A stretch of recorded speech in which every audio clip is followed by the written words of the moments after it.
Ini saya ambil kisah dari seorang sahabat Rasulullah Shallallahu Alaihi Wasallam yang bernama Uwais Al-Qarni. Ya, Uwais Al-Qarni. Ya, Uwais Al-Qarni ini adalah sahabatnya Rasulullah Shallallahu Alaihi Wasallam, tapi dia tidak pernah berjumpa dengan Rasul. Begitu juga kita nggak pernah berjumpa dengan Rasul, tapi Rasul begitu mencintai kita. Ya. Kata Rasul, ada nanti umatku di akhir zaman yang tidak pernah melihat aku dan tidak pernah melihat bagaimana aku, tapi begitu cintanya dia kepada aku. Ya. Makanya anak-anak kita ini, bapak-bapak sekalian, mumpung masih kecil, ya, ibaratnya kalau pohon, Pak, kalau masih kecil ini gampang dibentuknya. Kita mau buat apa itu pohon? Ya. Jadi ajarkanlah yang baik-baik. Ya, ajarkanlah agar dia selalu mencintai Rasulullah Shallallahu Alaihi Wasallam. Ya. Ajarkan dia sholawat kepada baginda Rasulullah Shallallahu Alaihi Wasallam. Ya. Jangan di pikirannya cuman hanya main. Ya. Ajarkan dia sholawat. Ya. Karena siapa? Ya. Manusia yang diberikan oleh Allah Subhanahu wa Ta'ala, pintu surga hanya Nabi Muhammad Shallallahu Alaihi Wasallam. Ya, saya akan bercerita tentang Uwais Al-Qarni, Pak. Ya, dengerin. Dahulu kala ada seorang pemuda, ya, dari negeri Yaman. Negeri Yaman sana adanya di Hadramaut, Timur Tengah. Ya. Anak muda ini orang yang miskin, tinggal bersama ibunya, bapaknya sudah wafat. Tinggal bersama ibunya, bapaknya sudah wafat. Ya. Jadi penduduk Yaman itu, bapak-bapak sekalian, anak-anakku sekalian, semuanya udah pergi haji. Ya. Semuanya sudah pergi haji, hanya tinggal dua orang ini yang bernama Uwais Al-Qarni dan ibunya. Ya.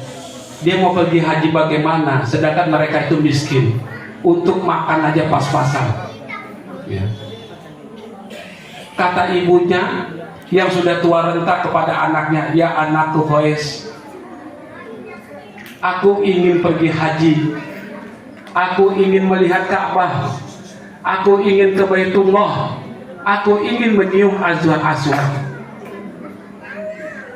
Karena anak ini sangat berbakti kepada orang tuanya, kata Uwais Al-Qarni, siap mak, suatu saat nanti kita akan pergi ke Baitullah untuk menunaikan rukun Islam yang kelima. Ya.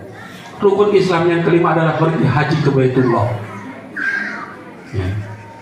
Kata Uwais Al-Qarni, siap mak, suatu saat kita akan pergi ke sana berdua. Ya. Saya akan mengumpulkan uang untuk kita pergi ke sana.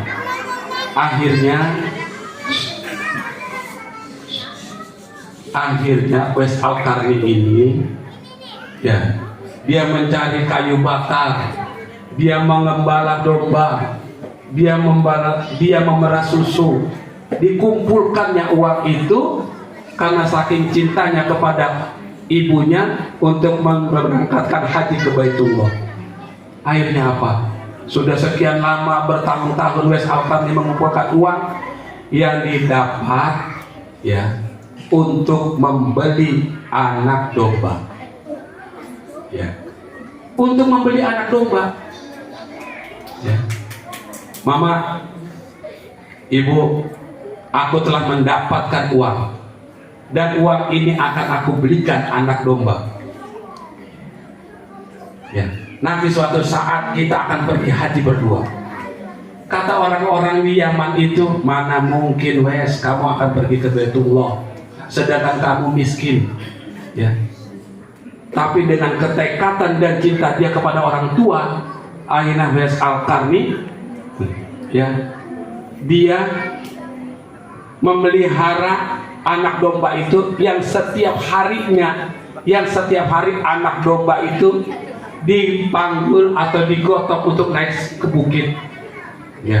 Setiap hari, mungkin kalau kita ini 20 kali bolak-balik setiap hari, dari anak domba itu kecil kemudian besar kemudian jadi lebih besar, ya enggak, sampai badan Wes Qarni ini ibaratnya sampai kepalan badannya belakangnya, ya. Untuk apa? Ya, untuk membawa ibunya ke Baitullah dari Yaman ke Mekah. Itu akhirnya, ayo ibu, domba yang sudah besar ini akan kita jual dan uangnya kita pergunakan untuk kebutuhan kita dalam perjalanan ke Baitullah. Kata ibunya, nanti kita mau naik apa anakku? Ibu gak usah khawatir, ibu gak usah takut, ya. Ibu nanti akan saya gendong di belakang saya. Tuh, dalam perjalanan dari negeri Yaman ke Mekah, ya, yang jaraknya ratusan kilometer, ya, ibunya digendong di pundaknya Wes Al-Qarni, ibunya, ya. Ibunya digendong dalam perjalanan. Kalau siang gurun begitu panasnya, kalau malam begitu dinginnya. Kita di sini masih enak, ya.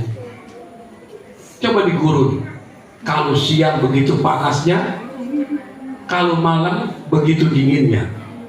Akhirnya Wes Al-Qarni jalan dari rumah. Jalan dalam perjalanan sehari, 2 hari, 3 hari sampai seminggu lamanya, ya. Pundaknya ini berkeluarkan darah, mengeluarkan darah, bercucuran. Tapi Wes Al-Qarni enggak merasa kesakitan. Kata ibunya ngomong, ya anakku, pundakmu sudah mengeluarkan darah. Tidak apa-apa ibu, aku rela darah ini keluar untuk ibu, aku rela, ya. Sampai dia istirahat karena saking dinginnya malam, darah itu beku lagi. Kemudian dia berangkat lagi siangnya, berdarah lagi, terus setiap hari sampai akhirnya Wes Al-Qarni ini sampai di kota Mekah, ya. Sampai di kota Mekah, kata Wes Al-Qarni kepada ibunya, ya ibu, coba ibu lihat di depan.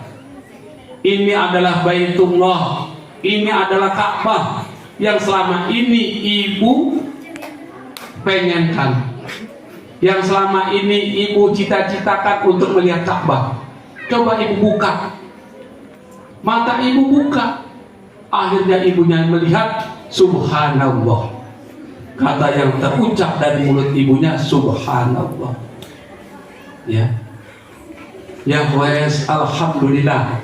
Akhirnya ibu bisa sampai juga ke Baitullah. Nah, akhirnya mereka menjalankan ibadah haji berdua, ya. Setelah selesai ibadah haji, ibunya memohon kepada Allah Subhanahu wa Ta'ala, ya Allah, supaya anakku nanti akan bertemu aku di surgamu, ya Allah. Ya Allah, ampunilah dosa-dosa anakku ini, ya Allah. Aku sudah tua. Kalau hari ini engkau cabut nyawaku, aku rela, aku ridho, aku ikhlas. Gitu. Wes Al-Qarni ini, bapak-bapak, ibu-ibu, ya, yang doanya itu dikabul oleh Allah Subhanahu wa Ta'ala. Sampai-sampai Rasulullah itu memerintahkan kepada sahabatnya Umar dan Sayyidina Ali untuk memintakan doa kepada Wes Al-Qarni. Kata Wes Al-Qarni, kata sahabat Rasulullah, ya Rasulullah, bagaimana aku bisa memintakan doa kepada orang yang bernama Al-Qarni, sedangkan aku ini adalah sudah dijamin oleh Allah masuk surga.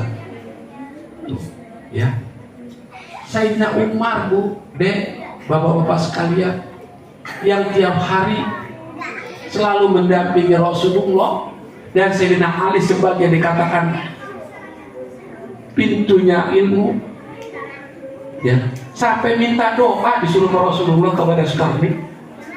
Ya. Di mana ya Rasulullah aku harus meminta doa kepada Al-Qarni? Di mana tepatnya? Datanglah kamu ke negeri Yaman, carilah permuda yang di belakangnya ada tanda. Ada tanda. Ya. Akhirnya Umar dan Sayyidina Ali ini pergi ke Yaman. Ya. Pergi ke Yaman di sana. Di sana dia nyari-nyari apa sih kelebihannya di Al-Qarni sampai Rasulullah aja suruh memintakan doanya, ya, gitu. Ternyata kelebihan Al-Qarni itu adalah saking cintanya atau sayangnya dia kepada orang tuanya, ya. Ini saya mau nanya nih kepada adik-adik, sayang nggak orang tuanya? Sayang enggak? Bantu orang tuanya enggak? Bantu. Ya. Kalau seandainya bantu, kita doakan orang tua kita. Ya.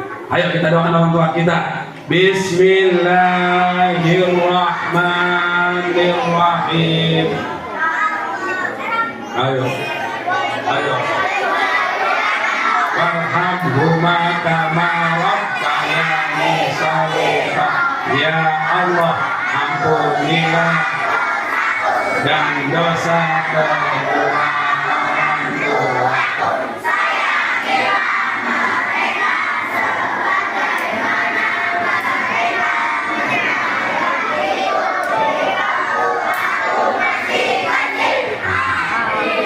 Ya, saya mohon ya kepada anak-anak saya ini yang cakep, yang ganteng, ya, doain orang tuanya ya, doain orang tuanya.